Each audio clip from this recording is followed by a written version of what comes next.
Bonjour, ici Yannick Dupont pour Robotique Zone 01 avec une capsule qui va vous expliquer toutes les sorties possibles que l'on peut avoir sur un robot autre que les moteurs.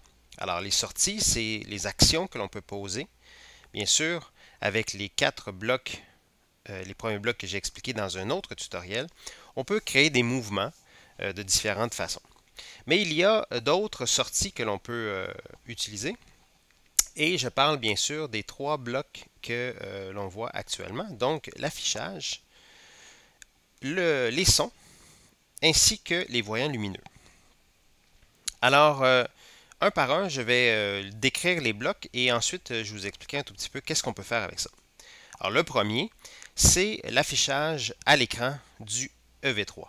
Donc, on peut placer sur cet écran des informations ou tout simplement de la décoration ou enfin des expressions de différentes façons. Donc, on peut placer du texte, comme je viens de le mentionner, des formes, même des images que l'on peut sélectionner à partir de la boîte de sélection qui est juste ici. Donc, on a déjà des images pré-créées juste ici. Donc, on pourrait éventuellement sur un robot avoir ces différentes expressions. L'option qu'il y a juste ici, c'est est-ce que vous souhaitez effacer l'écran avant d'afficher le mot en question, c'est-à-dire les yeux en question. C'est important de placer le crochet si on veut en fait faire table rase de ce qu'il y a actuellement sur l'écran ou ce qu'il pourrait y avoir actuellement sur l'écran. Si on met faux, eh bien, dans le fond, le truc que l'on veut afficher va tout simplement se superposer à ce qu'il y a déjà. Donc, à la fin du processus, ça pourrait avoir l'air un peu bizarre.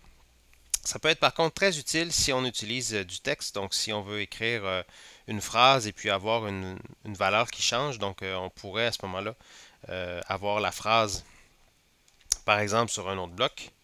Donc, je pourrais avoir du texte sur une ligne et avoir encore du texte, mais placé un tout petit peu plus loin. Donc, placé en position X un tout petit peu plus loin. Et lui, donc, si vous placez Mindstorms en position 00 et puis vous placez Halo en position un peu plus loin, eh bien, vous avez des chances de pouvoir avoir, dans le fond, les deux mots qui soient affichés l'un à côté de l'autre.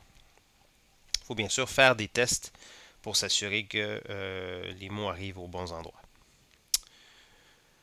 Ensuite, vous avez des sons. Donc, la brique peut jouer certaines fonctionnalités. Alors, vous avez des sons, donc des fichiers sonores. Donc, vous avez des fichiers préprogrammés actuellement avec le volume du son que vous souhaitez utiliser. Ici, vous pouvez choisir si vous voulez faire la lecture une fois que l'action précédente est terminée, c'est-à-dire l'action suivante une fois que le son est terminé, si vous voulez jouer une seule fois le son, ou bien si vous voulez le faire répéter. Si vous voulez le faire répéter, eh bien le son va tout simplement jouer plusieurs fois.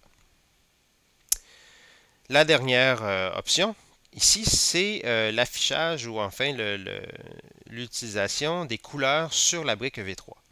Donc, vous pouvez faire activer les différentes couleurs, donc les 3 couleurs, selon ce que vous souhaitez utiliser ou selon ce que vous souhaitez indiquer. Donc, ici, on a actuellement la couleur jaune qui est placée et on est en mode clignotement. Donc, le truc, en fait, clignoterait une fois que j'aurais activé le bloc. Donc, je pourrais éventuellement le placer à arrêt pour arrêter de faire clignoter. Voilà la description des blocs. Maintenant, à quoi peut servir tout ça? Eh bien, en fait, un des blocs que j'aime bien utiliser, c'est le bloc d'affichage de la lumière. Les autres peuvent avoir la même fonction, mais ça peut être un peu plus difficile de les utiliser, surtout en contexte d'événements ou de compétition ou de solutions en particulier. Donc, si vous avez une longue séquence de programmation que je suis en train d'inventer comme ça sur le point, et que vous insérez votre bloc de couleur à un endroit.